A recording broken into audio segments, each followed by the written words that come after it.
আসসালামু আলাইকুম রহমতুল্লাহি আবরাকাতু। শহীদ মরণ হচ্ছে সবচেয়ে উত্তম মরণ, কেননা আল্লাহ সুবহানাহু ওয়া তাআলার কাছে শহীদি মরণের চেয়ে আর উচ্চ মর্যাদা সম্পন্ন মরণ আর নেই। পবিত্র কুরআনুল কারীম সাক্ষী দেয় যে যারা শহীদ মরণ পায় তারা কবরে ঘুমিয়ে থাকে না, তারা কবরে রিজিক পায়। সুবহানাল্লাহ। আল্লাহ তাআলা আরও বলেছেন, যারা আল্লাহর রাস্তায় জীবন দেয় তাদেরকে মৃত বলবে না, তারা জীবিত কিন্তু তোমরা বোঝো না। শহীদের এত মর্যাদা, আর ইসলাম প্রতিষ্ঠা করতে গিয়েই বেশিরভাগ সাহাবায়ে কেরামগণ শহীদ হয়েছেন। ইসলাম প্রতিষ্ঠায় নবীজির পরে যাদের সবচেয়ে বেশি অবদান সাহাবায়ে কেরামগণ। নবীজিকে সবসময় আগলে রেখেছেন এই সাহাবায়ে কেরামগণ, জীবন পর্যন্ত বিলিয়েছেন এই সোনালী দিনের সোনালী মানুষগুলো। হাদিসে উল্লেখ আছে, নবীজিকে রক্ষা করতে ৮০টারও বেশি তীর বুকে পেতে নিয়েছেন সাহাবায়ে কেরামগণ, কিন্তু নবীজির কোনো ক্ষতি হয়নি। তাই তো ১০ জন সাহাবায়ে কেরামগণ দুনিয়াতে জীবিত থাকাকালীনই জান্নাতের সুসংবাদ পেয়েছেন। সুবহানাল্লাহ। কি কারণে তারা দুনিয়া থেকেই জান্নাতের সুসংবাদ পেলেন, এই ১০ জনের সমাধি কোথায়, আজ সেই বিষয়ে আলোচনা করব ইনশাআল্লাহ। ভিডিওটি দীর্ঘ হলেও ধৈর্য সহকারে দেখার অনুরোধ রইল। দেখলে এই উক্ত বিষয়ে অনেক কিছুই জানতে পারবেন ইনশাআল্লাহ। চলুন শুরু করি মূল আলোচনা। রাসূলুল্লাহ সাল্লাল্লাহু আলাইহি ওয়াসাল্লামের পর ইসলামের প্রচার প্রসার ও ইসলামের বিধিবিধান প্রতিষ্ঠায় সাহাবীদের অবদান সবচেয়ে বেশি। সাহাবীদের প্রশংসায় রাসূল সাল্লাল্লাহু আলাইহি ওয়াসাল্লাম বলেছেন, আমার উম্মতের মধ্যে তারাই সবচেয়ে ভালো মানুষ যাদের মাঝে আমি প্রেরিত হয়েছি। বিশেষ ১০ জন সৌভাগ্যবান সাহাবী ছিলেন যারা তাদের বিশেষ আমল এবং সীমাহীন ত্যাগের মাধ্যমে পার্থিব জীবনে লাভ করেছেন জান্নাতের সুসংবাদ। সৌভাগ্যবান সেই সাহাবীদের বলা হয় আশরায়ে মুবাশশারা, যেভাবে সুসংবাদ পেয়েছিলেন। সাহাবাদের মধ্যে সর্বশ্রেষ্ঠ হচ্ছেন ৪ খলিফা। তারা হলেন হযরত আবু বকর সিদ্দিকী রাদিয়াল্লাহু তাআলা আনহু, হযরত ওমর রাদিয়াল্লাহু তাআলা আনহু, হযরত ওসমান রাদিয়াল্লাহু তাআলা আনহু, হযরত আলী রাদিয়াল্লাহু তাআলা আনহু। এদের পরবর্তী স্তরে রয়েছে অবশিষ্ট আশরায়ে মুবাশশারারা। আরবি আশারা শব্দের অর্থ ১০, আর মুবাশশারা শব্দের অর্থ সুসংবাদপ্রাপ্ত, অর্থাৎ যারা দুনিয়ায় বেহেশতের সুসংবাদ পেয়েছেন তাদের আশারায়ে মুবাশশারা বা বেহেশতের সুসংবাদপ্রাপ্ত ১০ সাহাবী বলা হয়। জান্নাতের সুখবর সম্পর্কে আবু মুসা রাদিয়াল্লাহু তাআলা আনহু থেকে বর্ণিত, তিনি বলেন, আমি মদিনার একটি বাগানে রাসূল সাল্লাল্লাহু আলাইহি সাল্লামের সঙ্গে ছিলাম। এক ব্যক্তি এসে দরজায় করাঘাত করল। রাসূল সাল্লাল্লাহু আলাইহি সাল্লাম বললেন, তার জন্য দরজা খুলে দাও এবং তাকে জান্নাতের সুসংবাদ দাও। আমি দরজা খুলে দেখলাম তিনি আবু বকর রাদিয়াল্লাহু তাআলা আনহু। আমি তাকে রাসূল সাল্লাল্লাহু আলাইহি সাল্লামের ফরমান অনুসারে জান্নাতের সুসংবাদ দিলাম। তখন তিনি মহান আল্লাহর প্রশংসা করলেন। এরপর ওমর রাদিয়াল্লাহু তাআলা আনহু এলেন। রাসূল সাল্লাল্লাহু আলাইহি সাল্লাম বললেন, তাকে অনুমতি দাও এবং জান্নাতের সুসংবাদ দাও। এরপর উসমান রাদিয়াল্লাহু তাআলা আনহু এলেন এবং অনুমতি চাইলেন। রাসূল সাল্লাল্লাহু আলাইহি সাল্লাম বললেন, অনুমতি দাও এবং জান্নাতের সুসংবাদ দাও। বুখারী হাদিস নম্বর ৬৭৩০। এছাড়াও বিভিন্ন সময়ে অন্য সাহাবীদের মধ্যে যারা বেহেশতের সুসংবাদ পেয়েছিলেন, হযরত মুহাম্মদ সাল্লাল্লাহু আলাইহি সাল্লাম তাদের নামের শেষে জান্নাতি যোগ করে সম্বোধন করতেন। দুনিয়াতেই জান্নাতের সুখবর যারা পেয়েছেন তাদের পরিচিতি তুলে ধরা হলো। হযরত আবু বকর রাদিয়াল্লাহু তাআলা আনহু। হযরত আবু বকর রাদিয়াল্লাহু তাআলা আনহু এর পুরো নাম আব্দুল্লাহ বিন আবি কুহাফা আবু বকর। এছাড়া খলিফাতুর রাসূল সিদ্দিক নামেও তিনি পরিচিত ছিলেন। ৫৭৩ সালের দিকে মক্কার কুরাইশ বংশের বনু তাইম গোত্রে তিনি জন্মগ্রহণ করেন। তার পিতার নাম ছিল উসমান আবু কুহাফা আর মায়ের নাম সালমা উম্মুল খাইর। আবু বকর রাদিয়াল্লাহু তাআলা আনহু সম্পর্কে বলা হয়েছে, অন্যান্য সবার ইসলাম গ্রহণের পূর্বে কিছু মাত্রায় দ্বিধা ছিল, কিন্তু আবু বকর রাদিয়াল্লাহু তাআলা আনহু বিনা দ্বিধায় ইসলাম গ্রহণ করেন। আবু বকর রাদিয়াল্লাহু তাআলা আনহু ছিলেন হযরত মুহাম্মদ সাল্লাল্লাহু আলাইহি ওয়াসাল্লামের একজন প্রধান সাহাবী এবং ইসলামের প্রথম খলিফা। প্রাপ্তবয়স্কদের মধ্যে প্রথম ইসলাম গ্রহণের সম্মান দেওয়া হয় তাকে। এছাড়া তিনি রাসূল সাল্লাল্লাহু আলাইহি ওয়াসাল্লামের স্ত্রী আয়েশা রাদিয়াল্লাহু তাআলা আনহার পিতা ছিলেন। রাসূল সাল্লাল্লাহু আলাইহি ওয়াসাল্লামের ইন্তেকালের পর তিনি খলিফা হিসেবে নিযুক্ত হন এবং মুসলিমদের নেতৃত্ব দেন। পবিত্র কুরআনে সূরা তাওবা আয়াত নম্বর ৪০ আবু বকর রাদিয়াল্লাহু তাআলা আনহুকে গুহার দ্বিতীয় ব্যক্তি হিসেবে সম্বোধন করা হয়। হিজরতের সময় রাসূল সাল্লাল্লাহু আলাইহি ওয়াসাল্লামের সঙ্গে আত্মরক্ষার্থে সওর পর্বতের গুহায় আশ্রয় নেওয়ার কারণে এভাবে সম্বোধন করা হয়েছে। আবু বকর রাদিয়াল্লাহু তাআলা আনহু মিরাজের ঘটনা শোনা মাত্রই বিশ্বাস করেছিলেন বলে তাকে রাসূল সাল্লাল্লাহু আলাইহি ওয়াসাল্লাম সিদ্দিক উপাধিতে ভূষিত করেছিলেন। রাসূল সাল্লাল্লাহু আলাইহি ওয়াসাল্লামের জীবদ্দশায় আবু বকর রাদিয়াল্লাহু তাআলা আনহু বেশ কয়েকটি যুদ্ধে অংশ নিয়েছিলেন। তাবুকের যুদ্ধে তিনি তার সমস্ত সম্পদ দান করে দেন। আবু বকর রাদিয়াল্লাহু তাআলা আনহু না জেনে দিনের কোনো বিষয়ে কথা বলতে ভয় পেতেন। আবু হুরায়রা রাদিয়াল্লাহু তাআলা আনহু থেকে বর্ণিত, রাসূলুল্লাহ সাল্লাল্লাহু আলাইহি ওয়াসাল্লাম বলেন, আমার ওপর কারো এমন অনুগ্রহ নেই যার বিনিময় আমি দেইনি, তবে শুধু আবু বক্কর ছাড়া। আমার প্রতি তার এত অনুগ্রহ যার বিনিময় আল্লাহ তাআলা কিয়ামত দিবসে দেবেন। কারো সম্পদ কখনো আমাকে এত ফায়দা দেয়নি যতটুকু দিয়েছে আবু বক্কর রাদিয়াল্লাহু তাআলা আনহু এর সম্পদ। তিরমিজি হাদিস নম্বর 3661। ইমাম তিরমিজি হাদিসটিকে হাসান বলেছেন। 634 সালের 22 আগস্ট 61 বছর বয়সে মদিনায় মৃত্যুবরণ করেন তিনি। মসজিদে নববীতে রাসূল সাল্লাল্লাহু আলাইহি ওয়াসাল্লামের রওজার পাশেই তার সমাধি। ওমর ইবনুল খাত্তাব রাদিয়াল্লাহু তাআলা আনহু।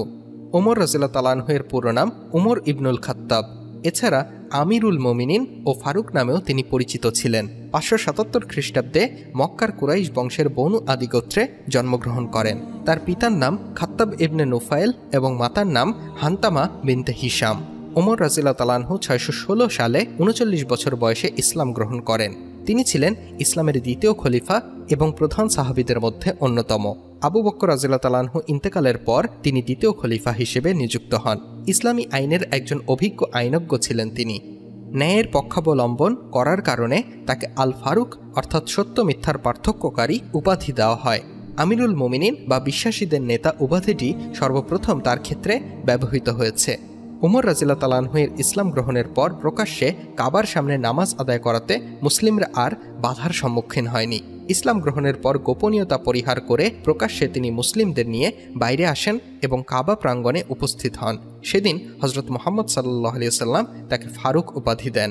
ওমর রাদিয়াল্লাহু তাআলা আনহু এমন ব্যক্তিত্ব, শয়তানও তাকে ভয় পেত। দ্বীনের বিষয়াবলিতে ওমর রাদিয়াল্লাহু তাআলা আনহু ছিলেন বেশ কঠোর। মহান আল্লাহর কাছে ওমর রাদিয়াল্লাহু তাআলা আনহু হলেন সবচেয়ে প্রিয়। 634 সালের 23 আগস্ট থেকে 644 সালের 3 নভেম্বর মৃত্যুর আগ পর্যন্ত খলিফা হিসেবে দায়িত্ব পালন করেছেন তিনি। রাসূল সাল্লাল্লাহু আলাইহি সাল্লামের রওজার পাশে তার সমাধি। উসমান ইবনে আফফান রাদিয়াল্লাহু তাআলা আনহু।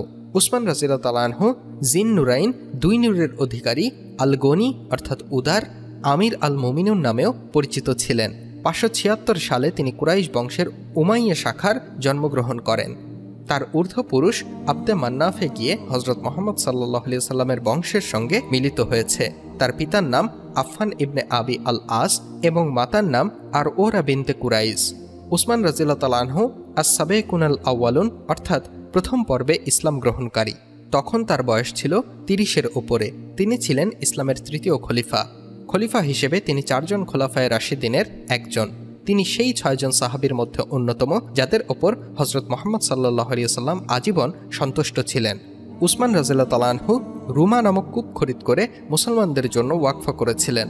তিনি মসজিদ নির্মাণ ও প্রশস্ত করেছিলেন। 644 থেকে 656 খ্রিস্টাব্দ পর্যন্ত প্রায় 12 বছর খিলাফতে অধিষ্ঠিত ছিলেন তিনি। 657 সালের 17 জুন 79 বছর বয়সে তিনি প্রাণ হারান। আলী ইবনে আবু তালিব রাদিয়াল্লাহু তাআলা আনহু। নবী করিম সাল্লাল্লাহু আলাইহি ওয়াসাল্লাম বলেছেন, এবং আলী জান্নাতি। মুসনাদে আহমদ 1/187, আবু দাউদ হাদিস নম্বর 4650। আলী রাদিয়াল্লাহু তাআলা আনহু এর পূর্ণ নাম আলী ইবনে আবু তালিব। এছাড়া বিশ্বস্ত দলপতি আবু আল হাসান অর্থাৎ হাসানের পিতা, আবু তুরাব অর্থাৎ ধূলিকণা মাটির পিতা, আসাদুল্লাহ অর্থাৎ আল্লাহর সিংহ নামেও তার পরিচিতি ছিল। 600 সালে মক্কায় জন্মগ্রহণ করেন। তার পিতার নাম আব্দে মানাফ ইবনে আব্দুল মুত্তালিব এবং মাতার নাম ফাতিমা বিনতে আসাদ।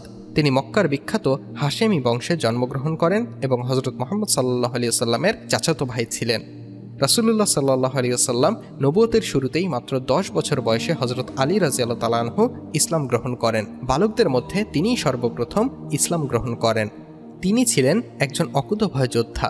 বদর যুদ্ধে বিশেষ বীরত্বের জন্য রাসূল সাল্লাল্লাহু আলাইহি ওয়াসাল্লাম তাকে জুলফিকার নামক তরবারি উপহার দিয়েছিলেন। খাইবারের সুরক্ষিত কামুজ দুর্গ জয় করলে মহানবী সাল্লাল্লাহু আলাইহি ওয়াসাল্লাম তাকে আসাদুল্লাহ অর্থাৎ আল্লাহর সিংহ উপাধি দেন। হযরত আলী রাদিয়াল্লাহু তাআলা আনহু খোলাফায়ে রাশিদিনের একজন। ফয়সালার ক্ষেত্রে আলী রাদিয়াল্লাহু তাআলা আনহু ছিলেন সাহাবাদের মধ্যে সবচেয়ে অভিজ্ঞ। তালহা ইবনে উবাইদুল্লাহ রাদিয়াল্লাহু তাআলা আনহু। সাইদ বিন জায়েদ রাদিয়াল্লাহু তাআলা আনহু থেকে বর্ণিত, রাসূলুল্লাহ সাল্লাল্লাহু আলাইহি ওয়াসাল্লাম বলেন, আবু বকর জান্নাতি, ওমর জান্নাতি, উসমান জান্নাতি, তালহা জান্নাতি। মুসনাদে আহমদ হাদিস নম্বর 1534। তালহা ইবনে উবাইদুল্লাহ রাদিয়াল্লাহু তাআলা আনহু এর জন্ম 594 সালে মক্কায়। 656 সালের 7 ডিসেম্বর মৃত্যুর সময় তালহার বয়স ছিল চন্দ্র সন অনুযায়ী 64 বছর। তিনি রাসূল সাল্লাল্লাহু আলাইহি ওয়াসাল্লামের একজন ঘনিষ্ঠ সাহাবী ছিলেন। উহুদের যুদ্ধ ও জঙ্গে জামালে অর্থাৎ উটের যুদ্ধে অংশগ্রহণের জন্য তিনি অধিক পরিচিত। দ্বিতীয় যুদ্ধে তিনি শাহাদাত বরণ করেন। জুবাইর ইবনুল আওয়াম রাদিয়াল্লাহু তাআলা আনহু। সাঈদ বিন জায়েদ রাদিয়াল্লাহু তাআলা আনহু থেকে বর্ণিত, রাসূলুল্লাহ সাল্লাল্লাহু আলাইহি ওয়াসাল্লাম বলেন, আবু বকর এবং উমর জান্নাতি, আলী জান্নাতি, তালহা জান্নাতি এবং জুবাইর জান্নাতি। মুসনাদে আহমদ ১/১৮৭, আবু দাউদ হাদিস নম্বর ৪৬৫০। জুবাইর ইবনুল আওয়াম রাদিয়াল্লাহু তাআলা আনহুর উপনাম হাওয়ারিয়ু রাসূলিল্লাহ। তার পিতার নাম আওয়াম এবং মাতার নাম সাফিয়া বিনতে আব্দুল মুত্তালিব। প্রথম পর্যায়ে ইসলাম গ্রহণকারীদের মধ্যে জুবাইর ইবনুল আওয়াম রাদিয়াল্লাহু তাআলা আনহু অন্যতম। তিনি মাত্র ১৬ বছর বয়সে ইসলাম গ্রহণ করেন এবং দ্বীনের ব্যাপারে অত্যন্ত সাবধানী একজন সাহাবী ছিলেন। তিনি রাসূলুল্লাহ সাল্লাল্লাহু আলাইহি ওয়াসাল্লামের হাওয়ারি ও সার্বক্ষণিক সঙ্গী হওয়া সত্ত্বেও খুব কম সংখ্যক হাদিস বর্ণনা করেছেন। দানশীলতা, উদারতা, আমানতদারিতা, পরোপকারিতা ইত্যাদি গুণে তিনি ছিলেন গুণান্বিত। প্রথম পর্বে যারা ইসলাম কবুল করেছিলেন তাদের সবার মতো হযরত জুবাইর ইবনুল আওয়াম রাদিয়াল্লাহু তাআলা আনহুও কাফির মুশরিকদের অত্যাচার নির্যাতন থেকে রেহাই পাননি। তার চাচা তাকে ইসলামের পথ থেকে বিচ্যুত করতে চেষ্টার কোনো ত্রুটি করেননি।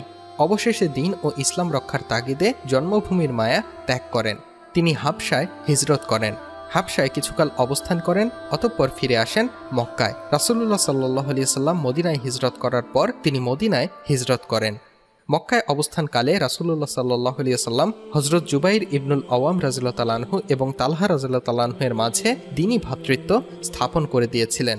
হযরত জুবাইর ইবনুল আওয়াম রাদিয়াল্লাহু তাআলা আনহু অল্প বয়সে ইসলাম গ্রহণ করলেও ইসলামের জন্য নিজ জীবনকে বাজি রাখতে তিনি ছিলেন অগ্রগামী। দুঃসাহসী একজন মর্দে মুজাহিদ ছিলেন হযরত জুবাইর রাদিয়াল্লাহু তাআলা আনহু। বদর যুদ্ধে তিনি অসীম সাহসিকতার পরিচয় দেন। শত্রুপক্ষের কাছে জুবাইর নামটাই ছিল মারাত্মক ত্রাস সৃষ্টিকারী। তিনি যেসব যুদ্ধে অংশগ্রহণ করেছেন সেসব ক্ষেত্রে শত্রুদের প্রতিরক্ষা ব্যূহ ভেঙে তছনছ করে দিয়েছেন। হযরত জুবাইর রাদিয়াল্লাহু তাআলা আনহু এর শাহাদাতের সনটি ছিল হিজরি ৩৬। শাহাদাতের পর তার লাশ আসাসিবা উপত্যকায় দাফন করা হয়। আব্দুর রহমান ইবনে আউফ রাদিয়াল্লাহু তাআলা আনহু। রাসূলুল্লাহ সাল্লাল্লাহু আলাইহি ওয়াসাল্লাম বলেন, এবং আব্দুর রহমান ইবনে আউফ জান্নাতি। মুসনাদে আহমদ ১/১৮৮, আবু দাউদ হাদিস নম্বর ৪৬৪৯। তার মূল নাম ছিল আব্দুল আমর বা আব্দুল কাবা। ইসলাম গ্রহণের পর রাসূলুল্লাহ সাল্লাল্লাহু আলাইহি ওয়াসাল্লাম তার নাম রাখেন আব্দুর রহমান, ডাক নাম আবু মুহাম্মদ। আনুমানিক ৫৮০ সালে তিনি মক্কায় জন্মগ্রহণ করেন। তার পিতার নাম আউফ এবং মায়ের নাম শেফা। তার পিতামাতা উভয় ছিলেন জোহরি নামক গোত্রের। আবু বকর রাদিয়াল্লাহু তাআলা আনহু আব্দুর রহমান ইবনে আউফ রাদিয়াল্লাহু তাআলা আনহুকে ইসলামের বিষয়ে বলেন এবং হযরত মুহাম্মদ সাল্লাল্লাহু আলাইহি ওয়াসাল্লামের সঙ্গে সাক্ষাতের জন্য আমন্ত্রণ জানান। এখান থেকেই হযরত আবু বকর রাদিয়াল্লাহু তাআলা আনহু এর দাওয়াতে তিনি রাসূলুল্লাহ সাল্লাল্লাহু আলাইহি ওয়াসাল্লামের খেদমতে হাজির হন এবং ইসলাম কবুল করেন। আব্দুর রহমান ইবনে আউফ রাদিয়াল্লাহু তাআলা আনহু ইসলাম গ্রহণকারী প্রথম ৮ জন ব্যক্তির মধ্যে অন্যতম।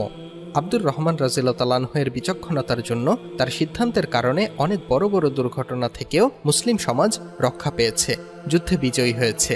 তিনি মদিনাবাসীর জন্য বেশ খরচ করতেন। রাসূল পরিবারের সঙ্গে তার ছিল সুসম্পর্ক। তিনি ছিলেন দুনিয়া বিরাগী এবং অত্যন্ত ধৈর্যশীল ব্যক্তি। আব্দুর রহমান ইবনে আউফ রাদিয়াল্লাহু তাআলা আনহু ৩৩ হিজরি মোতাবেক ৬৫৩-৬৫৪ খ্রিস্টাব্দে মৃত্যুবরণ করেন। বর্তমানে জর্ডানের আম্মানে তাকে দাফন করা হয়। সাদ ইবনে আবি ওয়াক্কাস রাদিয়াল্লাহু তাআলা আনহু। রাসূলুল্লাহ সাল্লাল্লাহু আলাইহি সাল্লাম বলেন, এবং সাদ ইবনে আবি ওয়াক্কাস জান্নাতি। মুসনাদে আহমদ ১/১৮৭। সাদ ইবনে আবি ওয়াক্কাস রাদিয়াল্লাহু তাআলা আনহু এর ডাকনাম আবু ইসহাক। আনুমানিক ৫৯৫ সালে মক্কায় তিনি জন্মগ্রহণ করেন। তার পিতার নাম আবু ওয়াক্কাস মালেক এবং মাতার নাম হামনা। তিনি জোহরি গোত্রের লোক ছিলেন। রাসূল সাল্লাল্লাহু আলাইহি ওয়াসাল্লামের মতো আমিনাও জোহরি গোত্রের ছিলেন। সাদ রাদিয়াল্লাহু তাআলা আনহু মাত্র ১৭ বছর বয়সে ইসলাম কবুল করেন। প্রথম খলিফা হযরত সিদ্দিক আকবর রাদিয়াল্লাহু তাআলা আনহু এর দাওয়াত পেয়ে সাদ রাদিয়াল্লাহু তাআলা আনহু রাসূল সাল্লাল্লাহু আলাইহি ওয়াসাল্লামের কাছে হাজির হন এবং ইসলাম ধর্ম কবুল করেন। তিনি ইসলাম গ্রহণকারীদের মধ্যে ১৭তম ব্যক্তি। ৬৩৬ সালে পারস্য বিজয়ের নেতৃত্ব ও শাসনের জন্য তিনি অধিক পরিচিত। ৬১৬ ও ৬৫১ সালে তাকে কূটনৈতিক দায়িত্ব দিয়ে চীন পাঠানো হয়েছিল। ইসলামের ইতিহাসে প্রথম যুদ্ধ হচ্ছে বদরের যুদ্ধ। এ যুদ্ধে হযরত সাদ রাদিয়াল্লাহু তাআলা আনহু অসম্ভব সাহসিকতার সঙ্গে লড়াই করেন। উহুদের যুদ্ধের সেই বিভীষিকাময় পরিস্থিতিতে যে সমস্ত সৈনিক সাহাবা নবীজিকে হেফাজত করার জন্য তাকে ঘিরে বহু রচনা করেছিলেন, নিজেদের জানকে বাজি রেখে যুদ্ধ করেছিলেন, হযরত সাদ রাদিয়াল্লাহু তাআলা আনহু ছিলেন তাদেরই একজন। হযরত সাদ রাদিয়াল্লাহু তাআলা আনহু অত্যন্ত মর্যাদাবান একজন সাহাবী ছিলেন। খোলাফায়ে রাশেদা সহ অন্যান্য সাহাবারাও তাকে অত্যন্ত সমীহ করে চলতেন। বিলাল রাদিয়াল্লাহু তাআলা আনহু এর অনুপস্থিতিতে 3 বার হযরত সাদ রাদিয়াল্লাহু তাআলা আনহু আযান দেওয়ার সৌভাগ্য অর্জন করেন। তিনি প্রথম সৌভাগ্যবান যিনি আল্লাহর রাস্তায় তীর চালিয়েছেন। সাদ ইবনে আবি ওয়াক্কাস রাদিয়াল্লাহু তাআলা আনহুকে উহুদ যুদ্ধের বাঘও বলা হয়ে থাকে। তিনি 637 থেকে 638 সাল পর্যন্ত তিসফুনের গভর্নর, 638 থেকে 644 সাল পর্যন্ত বসরার গভর্নর হিসেবে দায়িত্ব পালন করেন। মুসলিমদের পারস্য বিজয়ে নেতৃত্ব দেওয়ার মধ্যে তিনি ছিলেন অন্যতম। আনুমানিক 674 খ্রিস্টাব্দে 85 বছর বয়সে মদিনা থেকে 10 মাইল দূরবর্তী আকিক উপত্যকায় তিনি ইন্তেকাল করেন। মদিনার সেই সময়ের গভর্নর মারওয়ান তার নামাজে জানাজা পড়ান। মৃত্যুকালে হযরত সাদ রাদিয়াল্লাহু তাআলা আনহু এর ওসিয়ত মোতাবেক বদর যুদ্ধে অংশগ্রহণকালীন পরিহিত পুরনো জুব্বাটি দিয়েই তার কাফন তৈরি করা হয়। সাঈদ ইবনে জায়েদ রাদিয়াল্লাহু তাআলা আনহু, নবী করিম সাল্লাল্লাহু আলাইহি ওয়াসাল্লাম বলেন, এবং সাঈদ ইবনে জায়েদ জান্নাতি। আবু দাউদ হাদিস নম্বর 4649, তিরমিজি হাদিস নম্বর 3748, মুসনাদে আহমদ 189। সাঈদ ইবনে জায়েদ রাদিয়াল্লাহু তাআলা আনহু এর ডাকনাম আবুল আওয়ার। 593 সাল মতান্তরে 594 সালে তিনি মক্কায় জন্মগ্রহণ করেন। তার পিতার নাম জাইদ এবং মাতার নাম ফাতিমা বিনতে বাজা। ইসলাম প্রচারের প্রথম ভাগে যারা ইসলাম গ্রহণ করেন সাঈদ ইবনে জায়েদ রাদিয়াল্লাহু তাআলা আনহু তাদেরই একজন। তখন তার বয়স ছিল মাত্র 20 বছর। ইসলাম গ্রহণের পূর্বেও তিনি ছিলেন হানিফ, অর্থাৎ তৎকালীন পৌত্তলিকতা থেকে বিরত থাকা একেশ্বরবাদী, যারা ইব্রাহিম আলাইহিসসালামের ধর্মপদ্ধতি ঐতিহ্যগতভাবে তখনও সম্পূর্ণ অবিকৃত অবস্থায় ধরে রেখেছিল এবং তার পূর্বসূরীরাও হানিফ ছিলেন। সাঈদ ইবনে জায়েদ রাদিয়াল্লাহু তাআলা আনহু ছিলেন একজন বীর মুজাহিদ। তিনি ছিলেন মুস্তাজাবুদ দাওয়া, অর্থাৎ তিনি দোয়া করলে মহান আল্লাহ কবুলি করতেন। 673 সালের আগস্টে প্রায় 80 বছর বয়সে সৌদি আরবের মদিনায় তিনি মৃত্যুবরণ করেন। আবু উবাইদা ইবনুল জাররাহ রাদিয়াল্লাহু তাআলা আনহু, আব্দুর রহমান বিন আউফ রাদিয়াল্লাহু তাআলা আনহু থেকে বর্ণিত, রাসূলুল্লাহ সাল্লাল্লাহু আলাইহি ওয়াসাল্লাম বলেন, আবু বকর জান্নাতি, আবু উবাইদা ইবনুল জাররাহ জান্নাতি। মুসনাদে আহমদ 187, আবু দাউদ 4650। আবু উবাইদা আমর ইবনে আবদুল্লাহ ইবনুল জাররাহ রাদিয়াল্লাহু তাআলা আনহু তার বাবা আবদুল্লাহের নামে পরিচিত না হয়ে দাদার নামে অর্থাৎ ইবনুল জাররাহ নামে প্রসিদ্ধি লাভ করেন। তাকে বলা হয় আমিনুল উম্মাহ বা উম্মাহের তত্ত্বাবধায়ক। আনুমানিক 581 সালে মক্কার কুরাইশের বনু আল হারিস ইবনে ফিহর গোত্রে জন্মগ্রহণ করেন। হযরত মুহাম্মদ সাল্লাল্লাহু আলাইহি ওয়াসাল্লাম ইসলাম প্রচারের শুরুতে নিজের কাছের সঙ্গীদের প্রথম ইসলাম গ্রহণের আহ্বান জানান। এ সময় আবু উবাইদা রাদিয়াল্লাহু তাআলা আনহু ইসলাম গ্রহণ করেন। হযরত আবু উবাইদা রাদিয়াল্লাহু তাআলা আনহু হলেন সেই ব্যক্তি যিনি ইসলামের জন্য নিজের পিতাকে হত্যা করেন। হযরত আবু উবাইদা রাদিয়াল্লাহু তাআলা আনহু প্রায়ই পরকালের ভয়ে কান্নাকাটি করতেন। উহুদের যুদ্ধে যে 10 জন সাহাবী হযরত মুহাম্মদ সাল্লাল্লাহু আলাইহি ওয়াসাল্লামকে ঘিরে ব্যূহ রচনা করেছিলেন, যারা তাদের জান বাজি রেখে আল্লাহর নবীর হেফাজতের চেষ্টা করেছিলেন, উবাইদা রাদিয়াল্লাহু তাআলা আনহু তাদেরই একজন। যুদ্ধ শেষে যখন দেখা গেল রাসূলুল্লাহ সাল্লাল্লাহু আলাইহি ওয়াসাল্লামের মুখমণ্ডল জখম হয়েছে, 2টি দাঁত শহীদ হয়েছে এবং লৌহ বর্মের 2টি বেরি গণ্ডদেশে ঢুকে গেছে, তখন হযরত আবু বকর রাদিয়াল্লাহু তাআলা আনহু এই দৃশ্য দেখে ছুটে এসে বেরি 2টি দ্রুত খোলার চেষ্টা করেছিলেন, কিন্তু উবাইদা তাকে বাধা দিলেন। অতঃপর রাসূলুল্লাহ সাল্লাল্লাহু আলাইহি ওয়াসাল্লাম যাতে কষ্ট না পান তাই তিনি দাঁত দিয়ে কামড়ে ধরে সাবধানে বেরি বের করে আনলেন, কিন্তু বেরি 2টো মারাত্মকভাবে ঢুকে যাওয়ার কারণে উবাইদা রাদিয়াল্লাহু তাআলা আনহু এর 2টো দাঁত ভেঙে গিয়েছিল। রাসূলুল্লাহ সাল্লাল্লাহু আলাইহি ওয়াসাল্লামের প্রতি এ প্রেম ভালোবাসা দেখে হযরত আবু বকর রাদিয়াল্লাহু তাআলা আনহু বললেন, আবু উবাইদা সর্বোত্তম দাঁত ভাঙা ব্যক্তি। তিনি ছিলেন অত্যন্ত বিশ্বস্ত ব্যক্তি, রাসূলের নির্ভরযোগ্য সাহাবী। তিনি ছিলেন রাসূলের জন্য নিবেদিত প্রাণ। 634 থেকে 638 সাল পর্যন্ত লেভান্টের গভর্নর ছিলেন তিনি। মুসলিমদের সিরিয়া বিজয়ে তিনি অনবদ্য ভূমিকা রাখেন। আনুমানিক 638 সালে 70 বছর বয়সে ইন্তেকাল করেন। হযরত সাদ ইবনে আবি ওয়াক্কাস তার গোসল ও কাফনের ব্যবস্থা করেন। আবদুল্লাহ ইবনে ওমর রাদিয়াল্লাহু তাআলা আনহু তার জানাজার নামাজ পড়ান। জর্ডান উপত্যকায় তার সমাধি। এভাবেই তারা স্মরণীয় হয়ে আছে। মানুষ তাদের নাম নেবে আর বলবে রাদিয়াল্লাহু তাআলা আনহু। আজ তারা ইতিহাসের পাতায় অমর। নবীজি সাল্লাল্লাহু আলাইহি ওয়াসাল্লাম বলেছেন যে, আমার কোনো ছোট সাহাবীকে কেউ যদি অনুসরণ করে তবে তিনি জান্নাতি। সুবহানাল্লাহ! কত উঁচু দরজার মানুষ ছিলেন সাহাবায়ে কেরামগণ। নবীজি আরও বলেছেন, যাদের জীবনযাপন আমি এবং আমার সাহাবাদের সাথে মিলবে কেবল সেই দলটি জান্নাতি, আর বাকি 72 কাতারি জাহান্নামী। তাই ইসলামের জন্য সাহাবায়ে কেরামগণের যে ত্যাগ, যে নিবেদন মানুষ পড়বে আর হেদায়েত পাবে। আল্লাহ সুবহানাহু তাআলা আমাদেরকে সাহাবায়ে কেরামগণকে পুঙ্খানুপুঙ্খ অনুসরণ করার তৌফিক দান করুন, আমিন। ভিডিওটি ভালো লাগলে শেয়ার করার অনুরোধ রইল। আল্লাহ হাফেজ।